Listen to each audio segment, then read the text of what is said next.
Please आप लोग TV channel पर जब कोई चीज़ दिखा रहे हैं, मेरी आपसे गुजारिश है, रिक्वेस्ट है कि आप पूरे फैक्ट्स को बोलिए। पहला फैक्ट ये है कि 1991 में ही ये इसी पॉइंट्स पर, इसी मुद्दों पर हाई कोर्ट ने स्टे दिया। वो स्टे वेकेट हुआ? आप अक्टूबर 2021 में ये 5 नए पिटिशनर्स कोर्ट को जाते हैं, वही सेम डिमांड उनका, और ये बोलते हैं कि हम सर्वे चाहते हैं और हमको ये कमिश्नर होना। जो 91 में स्टे दिया गया था, इसी बार डिमांड के ऊपर कोर्ट ने बोला नहीं, आप जाकर लोअर कोर्ट जो है ऑर्डर दे देता है। तो हमारा बोलना है कि लोअर कोर्ट का ऑर्डर गलत है। और दूसरी बात प्लीज़ समझिए कि मैं बार बार दोहरा रहा हूँ, at the cost of repetition कह रहा हूँ कि हमने पार्लियामेंट में कानून बना दिया कि 15 अगस्त 1947 को जो भी रिलीजियस प्लेस है उसको वैसे ही बरकरार रखेंगे, नेचर और कैरेक्टर चेंज नहीं होगा। आप मेरे को बताइए, सर्वे क्यों किया जा रहा है? फिर सर्वे किस लिए करने का? और सुप्रीम कोर्ट ने जो बाबरी मस्जिद के टाइटल सूट में जो फैसला दिया, उसमें 5 जजेस ने कहा कि 91 का एक्ट भारत के संविधान के सेकुलरिज्म और बेसिक स्ट्रक्चर का हिस्सा है। तो ये फैसला ही गलत है लोअर कोर्ट का, बिल्कुल गलत फैसला है। गुजरात कांग्रेस का ये आक्षेप है कि मुस्लिम वर्सेस मुस्लिम कैंडिडेट ऐसा हो रहा है, मुस्लिम इलाकों में मुस्लिम कैंडिडेट को खड़ा करके कहीं ना कहीं पोलराइजेशन किया जा रहा है। देखिए, राहुल गांधी कैसे हार गए? अमेठी राहुल गांधी हारे ना, मेरी वजह से हारे। अरे सुनो, आप यहाँ वहाँ की बात मत करो। आप वहाँ पर क्यों हार गए अमेठी को? मैं तो नहीं था वहाँ पर, अमेठी हार गए आप। आपके यहीं के एमएलए भाग गए बीजेपी में, मेरे से पूछ के गए। कर्नाटक में भाग गए बीजेपी में, राजस्थान में भाग गए, मध्य प्रदेश में तो सरकार गिर गई, कर्नाटक में सरकार गिर गई। आपकी वजह से बीजेपी सरकार कर्नाटक में बनी, मध्य प्रदेश में बनी। और एक बात सुनिए, 2018 में मध्य प्रदेश, राजस्थान, छत्तीसगढ़ का विधानसभा का चुनाव हुआ। आप तीनों स्टेट जीते ना कांग्रेस ने।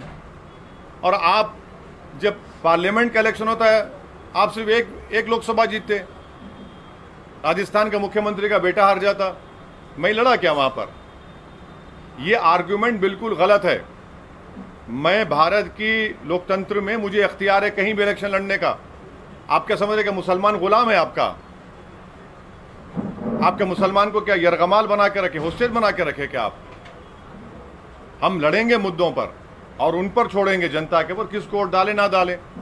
आप मेरे खिलाफ नहीं लड़ते कि हैदराबाद में इलेक्शन लड़ते ना मेरे खिलाफ तो राहुल गांधी आके कैंपेन किए, 2-2 दिन गुजारे वहां पर। मैं क्या रोया क्या छोटे बच्चे की तरह, क्यों आए बोल के?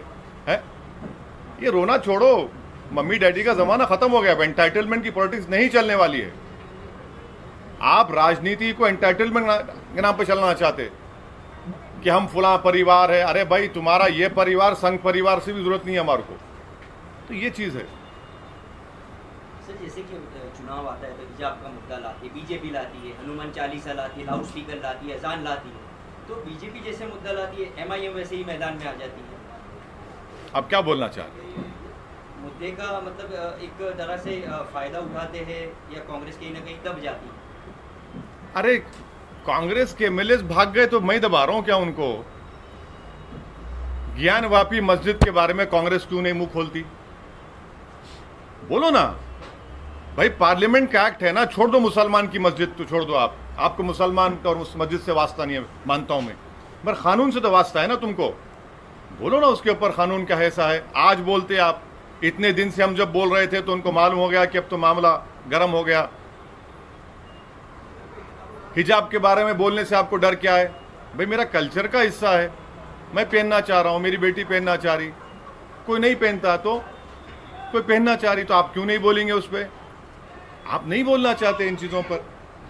अब कांग्रेस दब रही है तो बहुत अच्छा है, बहुत अच्छा है। वैसे भी अमित शाह ने फिर से पश्चिम बंगाल में सीएए की बात की, आप इसके बारे में क्या कहेंगे? मैं पार्लियामेंट में तो उस बिल को फाड़ दिया ना। आप मेरे से क्यों पूछ रहे? मैं तो फाड़ दिया उस बिल को। मेरा मानना यह है कि भारत के संविधान के खिलाफ है वो कानून, और मज़हब की बुनियाद पर कानून बनाया गया जो भारत के संविधान के right to equality, right to life के खिलाफ है। मैं इस बात का हरगिज़ खिलाफ नहीं हूँ कि अगर कोई पड़ोसी ममालिक से कोई लोग आकर भारत में रिफ्यूजी का स्टेटस मांगता है, दीजिए बराबर। और आपको मैं गुजारिश करूंगा कि हिंदू अखबार पढ़िए। हिंदू अखबार में रिपोर्ट किया कि कई ऐसे हमारे जो हिंदू भाई पाकिस्तान से आए थे वो वापिस चले गए, आपने उनको दिया ही नहीं कुछ भी, क्योंकि आपने दिसंबर 2014 का कट ऑफ लगा दिया। उसमें आप क्यों कट ऑफ लगाते भाई? अगर कोई आ रहा है, पीड़ित आ रहा है, मजबूर होकर आ रहा है, तो आप देखिए ना उसके ऊपर, मगर रिलीजन को क्यों लेके आते आप?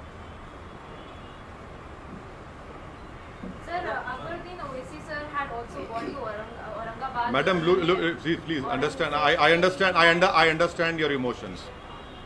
Mr. Akbaruddin Owaisi had gone to Aurangabad to lay a foundation stone for a school in which, irrespective of caste and religion, free education would be imparted to nearly, once the building is completed, to nearly 800 to 1,000 students. That is why he went to Aurangabad. Now, unfortunately, you people have given a different color. But it is not No. I am asking you, isn't that a ASI protected monument or not? And doesn't ASI comes under Narendra Modi or not? So is he also committing something wrong?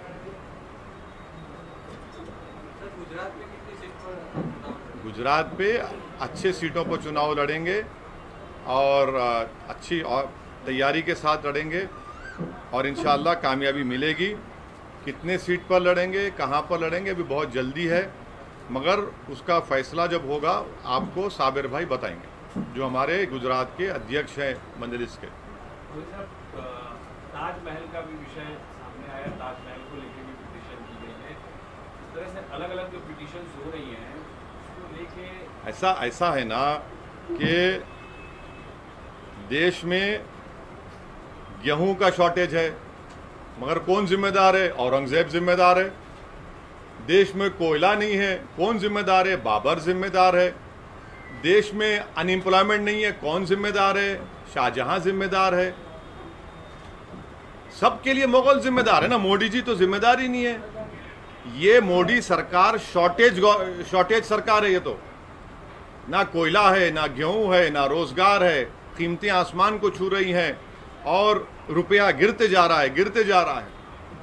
तो shortage सरकार बोलना चाहिए उसको। तो ताजमहल क्या है भाई?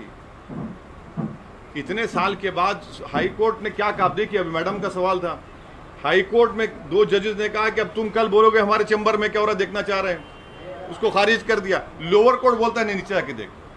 अब बताइए, हाई कोर्ट में बोल रहा है ये। अच्छा, इनको अभी क्यों ख्याल आया ताजमहल में ये है? ये समझ में नहीं आया। मेरे को लगता है कि वो जो नीचे जाना चाहते हैं ना, वो देखना चाह रहे हैं, बुरा मत मानिए, जोक कर रहा हूँ, कि नरेंद्र भाई मोदी की डिग्री कहीं ना मिल जाए उसमें। एंटायर पॉलिटिकल साइंस डिग्री जो नहीं मिलती है उसको देख रहे हैं शायद, कि भाई शायद वहां पर मिल जाए, वही लगता है। सर, कल छापी जाने वाले हैं, पब्लिक गैदरिंग करने वाले हैं। क्या कुछ मुद्दे पे बात करने हैं? आइए ना, गरम भाषण होगा, आपको मुद्दा मिल जाएगा। हम जो बोलते हैं मुद्दा मिल जाएगा आपको। आइए फिर चलाइए। 6 PM 9 PM नेशनलिस्ट बैठे हैं टीवी पर। त्रिपुरा में फिर से एक बार बीजेपी ने सीएम बदल दिया है चुनाव से पहले। तो त्रिपुरा में इतने बड़े राइट्स हुए थे, वो कंट्रोल नहीं कर पाए बीजेपी। तो अब ये उनका इंटरनल डिसीजन है, उस पर मैं क्या बोल सकता हूँ।